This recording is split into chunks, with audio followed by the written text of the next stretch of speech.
Hello Flickering Myth family and welcome to our channel. My name is EJ Marino and we have a movie review. I'm going to be jumping into the new Paul Thomas Anderson film, Licorice Pizza.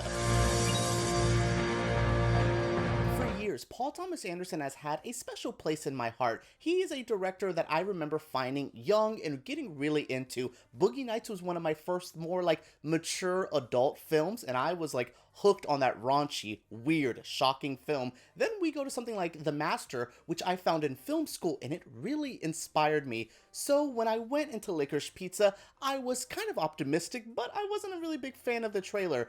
Then the movie started. I'm like, okay, this looks good, the acting is strong, and then it kept going, and then the story started to unfold, and then I kept going, this is the story we're telling? Yeah, I will say by the end of it, I did not like the film. I have not many good things to say, other than the cinematography and the acting being okay.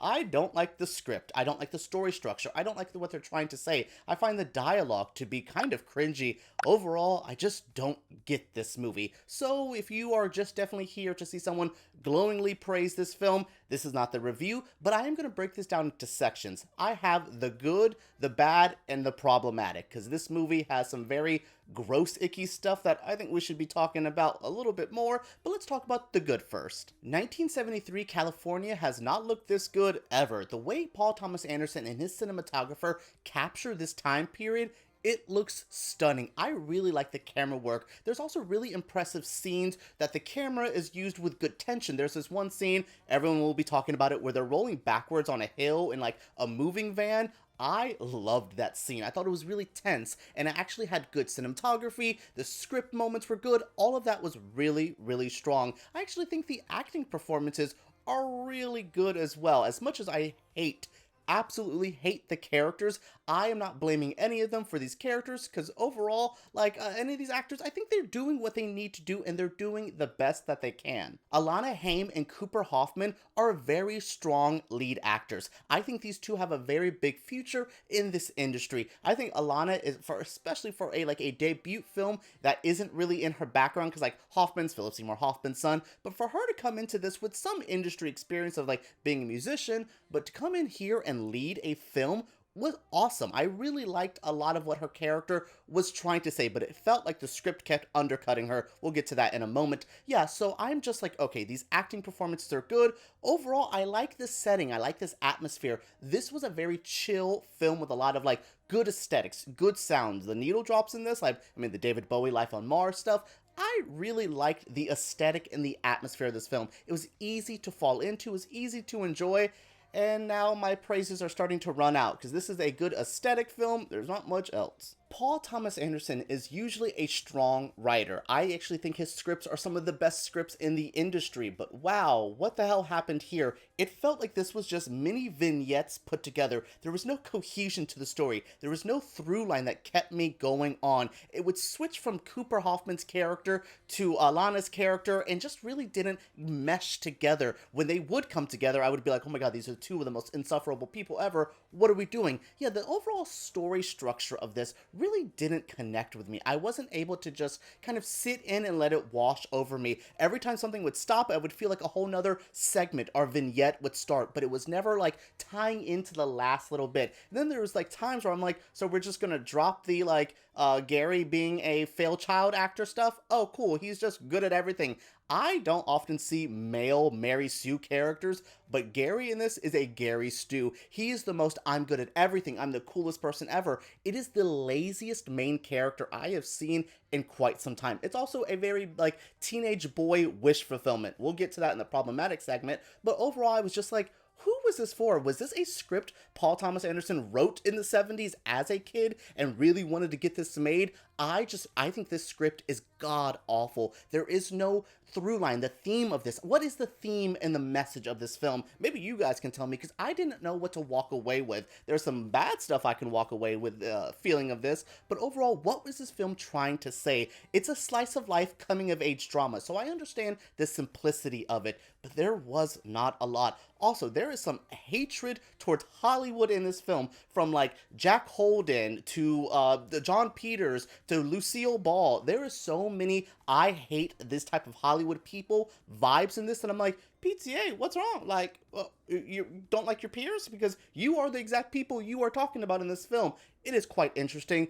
Alright, let's get to the problematic stuff. In what universe is it okay for someone who's like 25 through 28, the Alana character's age is pretty up in the air, in what world is it okay for that age person to go after a teen, like a 15-year-old specifically? They mentioned that multiple times. I think this is so gross. The whole time I was just like, okay, cool. I understand like sometimes 15-year-olds have crushes on older people, but the way that Gary pesters Alana into getting with him, it's gross. Especially when other characters are like, yeah, he really like always asks me for handjobs. Like, it's gross. The Gary character is one of the worst main characters I've seen, and I know people are going to be like, oh, well, not every character has to be likable or good. That's fine. I watch It's Always Sunny in Philadelphia. I love seeing bad people do bad things, but the show condemns them for being bad pieces of trash.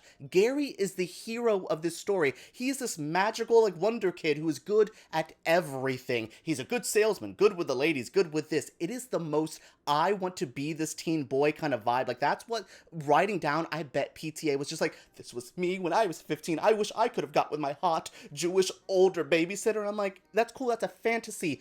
Putting it into real life, it feels gross. Like, and it just, especially because the character Alana ends up getting broken down into falling for him. And that's because every man around her is a piece of trash. I'm okay, cool. Men in the 70s probably weren't that great, but every man's bad. So then she gets pressured into getting with a 15-year-old. Wow, like, Gary's character overall is pretty insufferable as well, but Alana's character isn't that great either. The way the film portrays her, they undercut her. She's always good at something, and then they're like, but not really, like, oh, and the way she wants to be a politician, but it's kind of like a joke because she's into politics, the way they have to, like, sexualize her character, because that's what Gary wants. Oh my goodness. But let's move away from Gary and Alana's weird-ass relationship. What about those really weird, offensive Asian jokes in this film? What about the multiple gay characters that are portrayed pretty horribly? Oh my goodness. I am so flustered with this script. I know that PTA wanted to make a 70s inspired film, but you didn't have to go back to lazy 70s tropes to do that.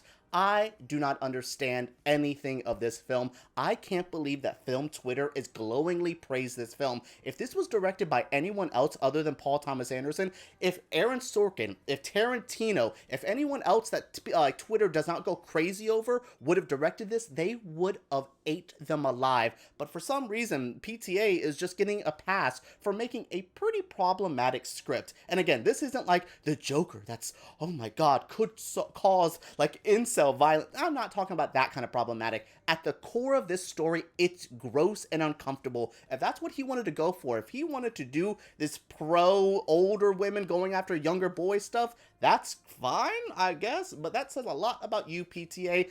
I just don't know. This really upset me and really frustrated me. The fact that no one else is going crazy over this, and I just feel like I'm a crazy person yelling into an empty room about like, yo, this is icky. Like, I could have gotten past so much in this film if the main central love story in this romantic-ish comedy wasn't so disgusting. Alright everyone, that is it for my review of Licorice Pizza. While I may not like this film, it's okay. Why don't you go try it out for yourself? Definitely, this is one of those ones, it's not for me, but it could work for you. I just think this is pretty icky, but that is no hate on the actors. Alana Haim and Cooper Hoffman do the best that they can with the material given. I don't think they should deserve any hate. I don't think they're bad people. I don't even think PTA is bad. I just think this was a mistake of a script and pretty gross. It feels like a teen boy made a movie, and that's all I can say about it. This feels like film school teenage boy crap, and that is my feelings. Alright everyone, what did you think of this review? What do you think of this movie? Let me know down in the comments below. Subscribe to Flickering Myth because we make videos like this every single week, and give me a thumbs up if you did enjoy. Alright everyone, let's talk about Licorice Pizza down below.